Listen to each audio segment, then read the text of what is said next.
네, 들어가겠습니다. 3, 2, 1. 네, 시청자 여러분 안녕하십니까? 부동산과 경매 투자의 맥을 짚어주는 부동산 세븐의 애니라스 신정원입니다. 오늘도 저희와 이제 함께 좋은 말씀 전해주실 이용기 실장님 나오셨습니다. 네, 반갑습니다. 이용기입니다.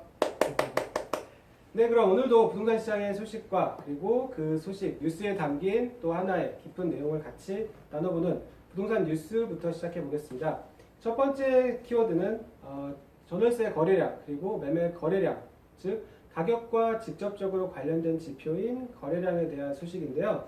우선은 이제 전월세 거래량 기준으로 올 2016년 7월이 전년 동월 대비 대략 10% 정도 감소했다. 네. 그리고 또 한 가지는 매매 거래량 또한 전년 7월에 비해서는 그렇죠. 대략 13.6% 감소했다. 이런 소식인데 예. 여기에 대해서 또 한 말씀 부탁드립니다. 일단 전세 물량 같은 경우는 그 전세 보증금 인상으로 작년부터 그 자가 매입이 상당히 많이 들어갔습니다. 그리고 물량 부족으로 그 쌍방간에 그냥 계약하는 부분도 많았었거든요. 그리고 보증금 위험 부담이 있다 보니까 너무 매매가와 보증금 차이가 없다 보니까 차라리 위험을 부담을 갖고 인상을 해준 것보다는 월세로 일부 전환해서 또 재계약 들어간 부분들이 있습니다. 이런 부분들이 통계에 안 잡히다 보니까 전월세 물량 쪽이 좀 줄어들었고요. 그리고 매매 물량 같은 경우는 작년 대비 줄어든 거지 올해 2월부터 계속 꾸준히 상승되고 있습니다. 근데 줄어든 부분이 작년 같은 경우는 갭 투자가 상당히 유행했습니다. 수익을 상당히 많이도 보셨고요. 그리고 재건축이나 재개발 부분에 투자도 상당히 많이 이루어졌거든요. 근데 재건축이나 재개발 같은 경우는 초기 투자 부담금이 상당히 높습니다. 근데 요즘은 또 서울이나 수도권, 특히 입지가 좋은 데는 분양권 매매가 활성화되어 있거든요. 분양권 같은 경우는 실제 매매 거래 건수에 포함이 안 되다 보니까 아무래도 작년 대비 숫자가 줄어든 것 같습니다.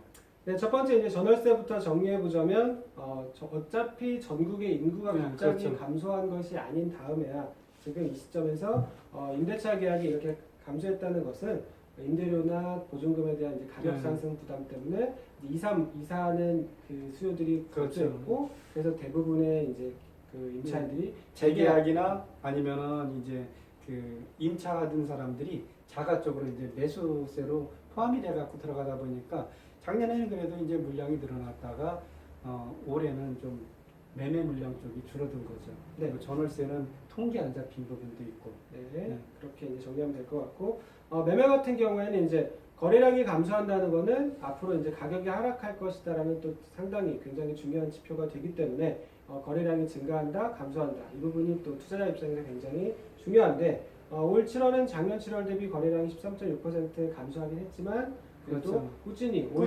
2월부터 2, 3, 4, 5, 6, 7월 계속 거래량이 증가했다. 큰 틀에서 봤을 때는 지금은 가격이 하락기라기보다는 지금 아직도 서울 같은 경우는 꾸준히 가격 상승이 이루어지고 있거든요. 그래서 가격 하락의 전조라고 보기는 어렵죠. 전체적으로 지금 한 6개월 이상 계속 거래량이 늘고 있다. 그래서 만만한 가격 상승세다라고 볼 수 있는 그렇죠. 점. 네. 그리고 또 한 가지 말씀하신 점 중에 또 중요한 내용이 이제 분양권 거래 같은 경우에는 전체 주택 매매 거래량에는 포함되지 않지만 실제 실수요자 입장에서는 주택 수가 그렇죠. 늘어나는 앞으로 늘어날 것이라는 그런 효과가 있기 때문에 그 부분이 이제 통계에 반영되지 않았다. 이것까지 함께 감안하신다라고 하면은 큰 틀에서 봤을 때는 지금 거래량 증가 그리고 가격 상승 추세가 이어지고 있다고 볼 수 있고 다만 지역적으로 봤을 때는 일부 지역 그리고 일부 지역에는 또 이제 편차가 있을 수 있죠. 수도권에 대해서는 또 가격과 거래량 상승 그리고 비수도권 지역은 지금 큰 틀에서 봤을 때는 거래량이 감소하는 그런 흐름을 살펴볼 수 있겠습니다. 그래서 통계에서 봤을 때도 지금 전년 동월 기준으로 봤을 때도 수도권은 한 0.8%밖에 감소하지 않았지만 비수도권 지역은 27%나 감소했다는 것은 아무래도 과거에 비해서 작년 이맘때에 비해서 매수 심리가 비수도권 지역은 떨어졌다는 거죠. 많이 위축되었다 이렇게 보시면 되겠습니다. 두 번째 키워드는 일단 일반 매매 거래량과 또 하나 이제 비견되는 분양 물량에 대한 소식입니다. 올 9월이나 10월에 전국의 대규모 10만 가구 가량의 물량이 쏟아진다는 소식입니다. 여기에 대해서도 또 한 말씀 부탁드립니다. 그렇죠. 이게 내 앞에는 장사 없다고 분양 물량이 이렇게 쏟아지면은 문제가 될 수 있습니다. 그런데 또 건설업체 입장에서는 물 들어올 때 노젓는다고 분양이 잘 될 때 물량을 대량으로 쏟아내고 있거든요. 근데 문제는 향후 2, 3년 후에 입주 시점 되면은 문제가 심각해질 수 있습니다. 물량 가인 공급으로 입주 시점에서 건설사도 문제고 입주자도 문제가 될 수가 있거든요. 그래서 입지 좋은 곳은 관계가 없지만 물량 공급이 가다한 곳, 그다음에 입지 여건이 다른 데보다 경쟁적으로 떨어지는데 이런 데는 심각한 문제를 야기할 수가 있습니다. 그래서 혹시라도 지금 분양을 받으려고 계획하시는 분들은 입지가 좋은 곳은 관계가 없지만 그렇지 않은 데는 향후 2, 3년 후에 실제 입주할 때 그때 매입해 보는 것을 검토하는 것도 좋지 않을까 생각이 됩니다.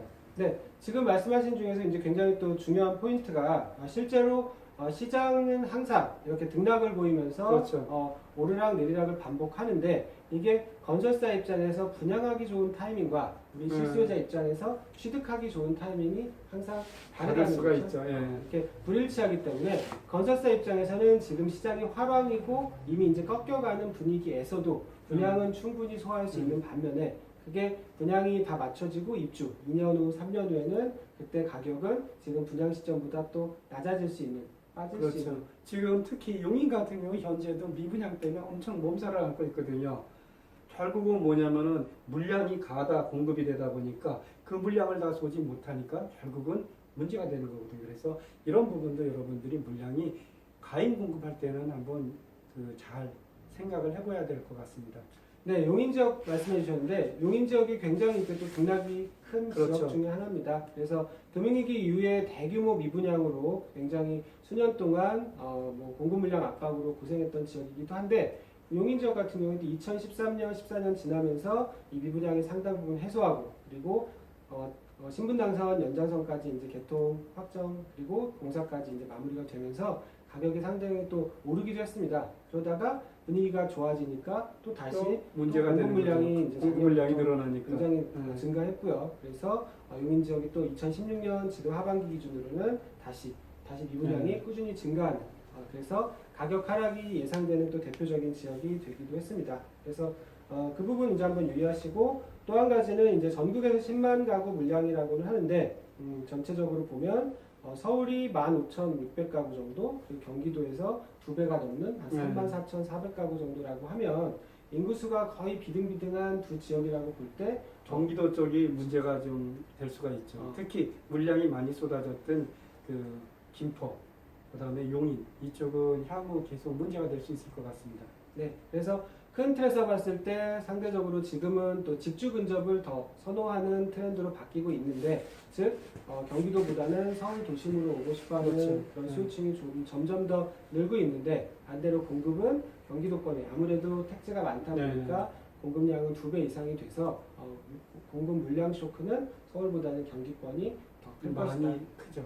예. 네, 그걸 볼 수 있고 또 마지막으로 이제 한 가지를 보면 최근에 공급 물량 뭐 이슈가 많이 되고 있는 지역이 이제 하남미사 쪽 그리고 송파빌레 쪽이 이제 분양에서는 굉장히 성공을 거뒀음에도 불구하고 이제 입주가 되니까 실제로 물량이 쏟아져서 전세가, 월세가, 뭐 매매가도 상당히 근데 매매가는 그렇게 영향을 안 받았는데 전세가에서 많이 영향을 받았죠. 네, 그래서 전세가 월세가가 직접적으로 지금 쇼크를 받았고 그리고 매매가는 지금 뭐 크게 조정은 받진 않았지만 그게 강남까지 영향을 줬죠. 네, 맞습니다. 지금 상황이 이제 그러니까 이를 또 비추어서 내년, 내후년 그래서 지금 공급 물량이 입주하는 2년, 3년 후에 해당 지역에 비춰 생각하시면 또 충분히 투자 결정하는데 굉장히 도움이 되시리라고 생각을 하고요. 일단 마지막으로 지금 매매 가격 상승한 것이 지금 전국적으로는 크게는 상승했지만 서울, 부산, 강원, 인천은 뭐 가격이 상승한 반면에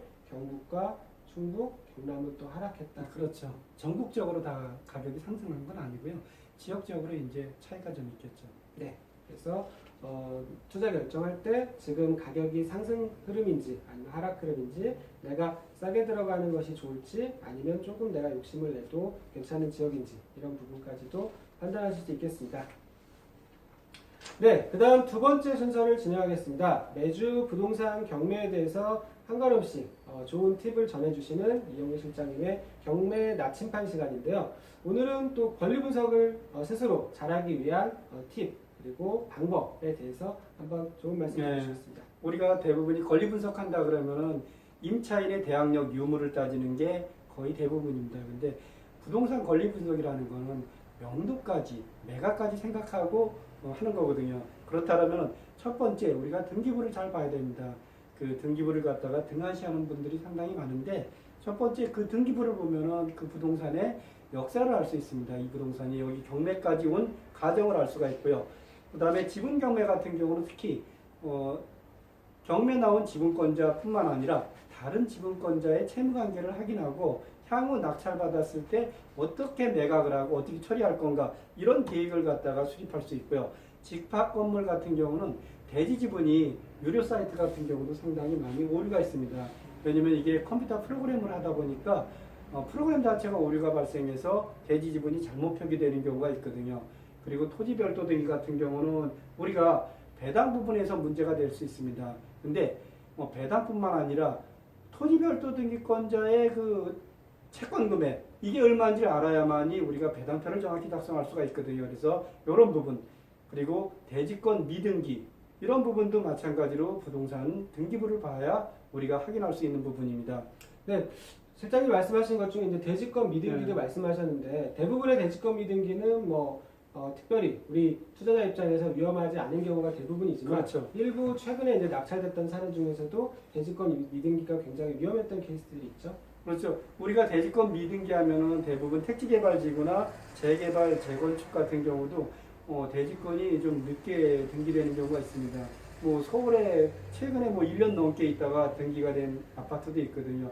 근데 택지지구 같은 경우는 대지권 자체가 늦게 되다 보니까 대지권이 늦게 등기되는데 일부 아파트들 같은 경우는 이제 고양시나 아니면 김포시 같은 경우는 상당히 문제가 많이 발생된 지역입니다. 잔금유예제도 해갖고 실제 입주하고 나서 나중에 잔금을 내는 조건으로 대지권 등기가 안 된 상태로 경매가 넘어오게 됩니다. 그러면은 우리는 동시에 항변권으로 니네들이 잔금 유예한 부분을 갖다가 주지 않으면 대지권 등기를 안 해주겠다라고 얘기할 수 있거든요. 그래서 이런 부분은 유심히 잘 살펴봐야 될 것 같습니다.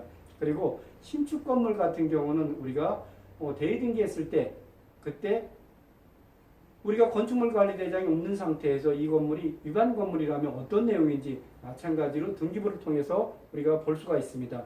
네. 그래서 대지권 미등기 케이스 중에서는 일부 이제 잔금 유예 케이스가 있으니 잔금 유예는 분양받은 사람들이 나머지 잔금을 납부하지 않았다. 그래서 낙찰자가 그 잔금 유예된 잔금을 승계해야 되기 때문에 대지권 등기 취득을 위해서는 그 잔금에 대해서 낙찰자가 승계할 수 있으니 입찰 전에 이 부분 유의하시라는 내용. 그다음 또 한 가지는 처음에 보존 등기될 때 대위 등기로 이루어진 경우에는 건축물 대장이 없으니까 여기에 대해서 건축물 위반 건축물 이런 부분에 대해서 사전에 입찰 전에 반드시 체크하셔야 된다는 내용이었고요. 그 다음에 등기사항정보증명서 외에 또 주요 서류가 뭐가 있을까요? 그렇죠. 우리가 이제 법원에서 주는 그 서류 중에는 현황조사서하고 매각물건 명세서가 있습니다. 이 부분은 거의 법률적인 위주 부분으로 작성이 되고 있거든요.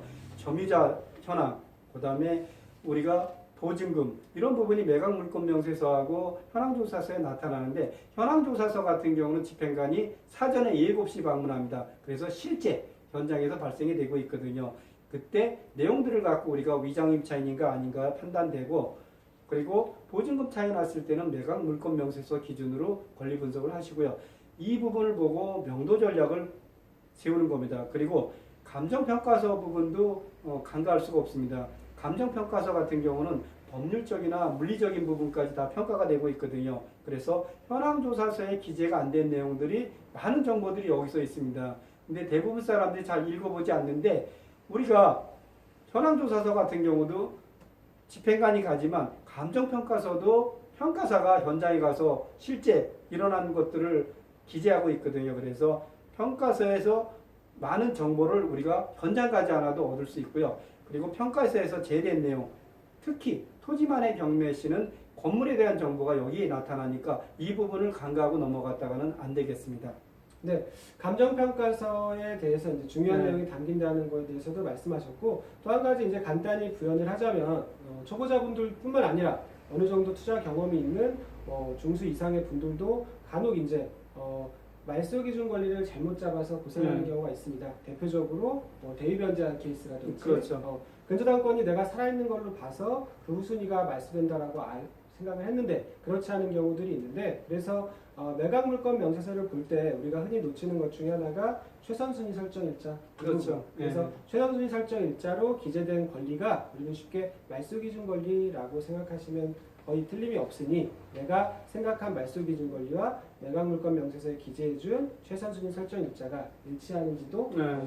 반드시 왜 가끔은 틀릴 때도 있습니다. 네 맞습니다. 그래서 틀리지 않기 위해서 이 부분을 꼭 네. 체크하는 거니까 매각 물건 명세서에서 그 부분은 반드시 체크하시면 좋겠고요. 그다음 마지막으로 이제 가장 임차인이라든지 아니면 뭐 매각 불허가 된 사유를 네. 내가 추정한다든지 혹은 뭐 NPL 채권 이렇게 거래된 네. 내역 등을 보기 위해서 또 중요한 서류가 있죠. 그렇죠. 이제 법원에서 그 감정평가서나 현황조사서 매각 물건 명세서만 보고 끝나는 게 아니고 우리가 문건 접수 송달이라는 게 있습니다. 실제 법원에서 송달한 부분, 그 다음에 이해관계인이 문건 접수한 내용 이런 부분을 보면은 우리가 이 부동산 경매가 어떻게 진행되고 있나 스토리를 알 수가 있습니다.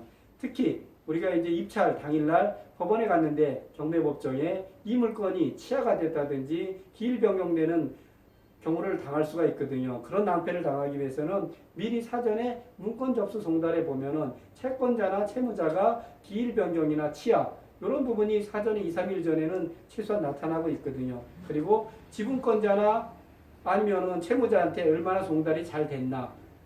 그리고 지분권자의 송달이 잘 안 됐다 그러면 마찬가지로 내가 낙찰 받았을 때 형식적 경매 들어갔을 때 문제가 발생할 수 있거든요. 그리고 NPL 같은 경우도 우리가 양도된 거, 채권 양도된 게 여기에 마찬가지로 또 문건 접수란에 표기가 되고 있습니다. 그래서 이런 부분도 다 살펴보셔야 되고요. 그리고 마지막으로 이 부분은 거의 뭐 입찰자들이 보지 않는 내용이거든요. 토지를 갖다 경매하시는 분들은 보시지만 일반 분들은 잘 안 보는데 이 부분도 마찬가지로 유심히 봐야 될 것 같습니다.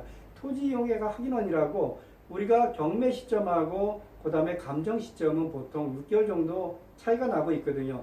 그렇다 그러면 실제 규제 완화돼서 토지거래 허가구역이 풀려버렸는데 경매 물건 감정평가서나 외곽 물건 명세서에는 토지거래 허가구역으로 지정이 될 수 있고 그 다음에 흔한 예로 우리가 군사분계선에 그 15km까지는 전에는 민통선으로 돼 있었습니다. 근데 지금은 10km로 줄어들었거든요. 그러면 민통선 구역하고 그 다음에 제한보호구역하고는 상당히 가격 차이가 많습니다. 그래서 이런 정보를 미리 남보다 먼저 알고 입찰을 한다면 경쟁력 있는 입찰이 될 수가 있거든요. 그래서 이런 부분까지 유심히 잘 살펴보고 권리 분석을 한다면 성공적인 경매가 될 것 같습니다. 네, 아무래도 이제 경매뿐만 아니라 또 토지 투자에 대해서도 굉장히 또 연구를 많이 하시고 실제 투자를 많이 하신 실장님이니까 거기에 대해서 또 실질적인 정보를 전해주셨습니다. 그래서 사실 제가 이제 개인적으로 봤을 때 이런 내용을 뭐 방송을 한번 보고 이해하기 어려운 분들도 충분히 많이 계시리라고 생각하는데 이 관련 내용은 매주 유니버스 에어스터디 게시판 그리고 부동산 캠퍼스에서는 부동산 세븐 게시판을 별도로 만들었으니 해당 게시판의 실장님이랑 저희가 자료를 매주 업데이트를 합니다. 그래서 그 자료를 보시면서 다시 복습하시면은 훨씬 더 유용한 정보를 얻으실 수 있을 거고요. 마지막으로 오늘 이제 에누리어스 가족 여러분들의 궁금증 그리고 상담에 대해서 한번 같이 고민해보는 고민 해결 코너를 들어가겠습니다. 그리고 이제 한 가지 이제 소소하게 뭐 시청자 여러분들께 하나 이벤트를 하려고 하는데 다음 주에 만약에 이제 그 저희 고민 해결 코너 그 상담 올리신 분 중에서 그 에어스터디 게시판에 궁금한 내용을 상담을 올리시고 거기서 선정돼서 방송에 채택된 분들께는 저희가 지금 나와 있는 좋은 베스트셀러 중에서 책을 선정해서 그분께 별도로 송부드리도록 할 테니 궁금한 내용에 대해서 적극적으로 참여해 주시면 좋겠습니다. 오늘은 질문 답변 게시판에서 이제 다시 사랑님께서 올려주신 질문입니다. 광주광역시의 이제 경매 물건인데요. 광주광역시 광산구 신가동의 이제 중흥 S클래스 아파트 물건이고요. 2016 타경 3384번 물건입니다. 여기서 이제 이 경매 물건의 관건은 이제 궁금하신 사항은 이제 아주 간단한데 지금 임차인으로 등재되어 계신 강모 씨와 이모 씨 그리고 이분이 네. 또 전세권까지 등재되어 있다는 것이 이 질문의 핵심입니다. 이 물건을 입찰해도 될지 안전할지 위험할지에 대한 내용인데 첫 번째는 이제 전세권부터 살펴보겠습니다. 네. 이 본 전세권이 재미있는 점은 근저당권과 날짜가 같은 2012년 11월 26일에 네. 근저당권도 설정되고 전세권도 같이 설정되었습니다. 이 전세권은 어떻게 안전할까요? 위험할까요? 우리가 같은 날짜에 설정이 됐으면 이제 그 같은, 그러니까 울구면 울구, 아니면 가꾸면 가꾸, 이런 거는 순위대로 그 권리 분석을 합니다. 그리고 만약에 이제 갑구와 울구가 틀리다, 그러면은 접수번호로 보게 되거든요. 근데 지금 보면은 근저당하고 전세권이 같은 날, 11월 26일 날 설정이 됐습니다. 근데 근저당이 순위가 앞섰습니다. 그래서 말소 기준은 근저당이 되고, 전세권은 당연 배당자로 말소가 되기 때문에 배당을 받고 당연히 말소가 됩니다. 그래서 배당 신청 유무에 관계없이 당연 배당자로서 배당을 받게 됩니다. 일단 첫 번째는 전세권과 근저당 날짜가 같지만 접수번호가 전세권이 더 뒤기 때문에 이 전세권은 낙찰자에게 절대 인수되지 않는 안전한 그렇죠. 케이스라고 네. 말씀하셨고, 또 한 가지 이슈는 이 분이 임차인이 전세권도 11월 26일에 설정을 하셨고 전입신고 또한 같은 날 11월 26일에 부부가 동시에 전입신고를 했습니다. 이 확정일자 받은 확정일자부 임차권은 마찬가지로 소멸되겠죠? 그렇죠.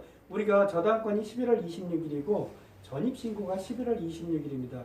근데 11월 26일 날 전입했으면은 11월 27일 0시부터 대항력이 발생하거든요. 그래서 근저당권자보다는 늦기 때문에 마찬가지로 대항력 없는 임차인으로 말소가 되는 기준 권리에 포함되는 겁니다. 네, 그럼 정리해보면 이 물건은 투자자 입장에서 낙찰 금액 외에 추가로 임차인에 관련하여 인수할 금액은 전혀 없는 안전한 물건이라는 말씀이시고요. 세 번째는 그럼 아까 잠깐 말씀해주신 내용을 한 번 더 정리를 부탁드리려고 하는데 이 만약에 지금 이 강모 씨는 배당 요구 종기를 전에 했으니까 배당금의 전액을 받는 배당금에 대해서 받는 것은 문제가 없는데, 다만 이때 만약에 배당 요구를 하지 않았다라고 가정하면 일반적인 경우처럼 배당을 못 받는 건지 혹은 받을 수 있는 건지. 이게 만약에 임차인이 전세권이 아닌 그냥 임차권 등록만 임차인으로서 배당을 신청을 안 했다. 그러면 배당 신청을 하면 당연히 배당 안 해주죠. 법원에서 뭐 배당 안 하는데 일부러 배당해 주는 데는 없거든요. 근데 다행히 임차인은 배당 신청을 했고 또 전세권에 의해서 배당을 받거든요. 임차권 확정일자가 상당히 늦어요. 2015년 8월 20일이기 때문에 순위는 상당히 늦습니다. 그래서 임차인이 임차권이 아닌 전세권에서, 그 다음에 또 이 물건 자체가 가격이 3억이 넘습니다. 시세가. 그렇다 그러면 요번에 낙찰 받으면 근저당이 앞에가 7,200이거든요. 그러면 채권 금액은 뭐 한 6천 좀 넘을 것 같으니까 그러면은 전액 배당이 예상이 됩니다. 그래서 문제가 없을 것 같습니다. 네, 여기서 이제 우리가 하나 알아두면 좋은 점은 후순위 전세권 같은 경우에는 설령 배당 요구를 하지 않았더라도 그렇죠. 말소시키고 당연 배당해 준다. 여기에 대해서 하나 기억하시면 좋을 것 같아요. 만약에 이게 선순위 전세권이다. 그러면 상황이 달라지겠죠. 그렇죠. 왜냐면 배당 신청을 했으면 당연히 배당을 받지만 배당 신청을 안 했으면은 인수가 되겠죠. 네, 그리고 맞습니다. 매각 물권 명세서에 인수되는 권리로 표기가 될 겁니다. 네, 일반적인 전입신고 확정일자부 임차권과는 다르게 전세권 같은 경우에는 선순위인 경우에 배당 요구를 하지 않으면 그냥 인수되고, 후순위인 경우에는 배당 요구하지 않더라도 당연 배당자로서 배당 받고 예, 소멸해 주는 예, 그렇죠. 그것이 임차권과 전세권의 차이라고 보시면 되겠습니다. 그리고 마지막으로 또 정리해 주셨지만 이 임차인 같은 경우에는 낙찰 금액의 예상 낙찰가 기준으로 봤을 때 또 전액 배당, 거의 전액 배당이 확실시 되기 때문에 우리 투자자 입장에서 소멸되는 임차인이고 더 나아가서 임차인이 또 배당까지 받기 그렇죠. 때문에 명도 과정에서 가장 큰 어려움도 없을 겁니다. 가장 편안한 케이스라고 보면 되겠습니다. 그래서 걱정하지 마시고 충분히 시세 조사하신 다음에 투자 결정을 내리시면 되겠습니다. 네, 오늘 저희가 준비한 방송 내용은 여기까지입니다. 그래서 관련 내용은 뉴라스 스터디 게시판, 야스터디 게시판에 매주 업데이트 되니까 활용하시면 좋을 것 같고, 그 다음에 앞으로 궁금한 내용에 대해서도 실장님께 적극적으로 게시판 통해서 질문하시면 저희가 게시판과 방송을 통해서 모든 고민을 해결해 드리도록 하겠습니다. 오늘 방송은 여기까지입니다. 시청자 여러분 감사합니다.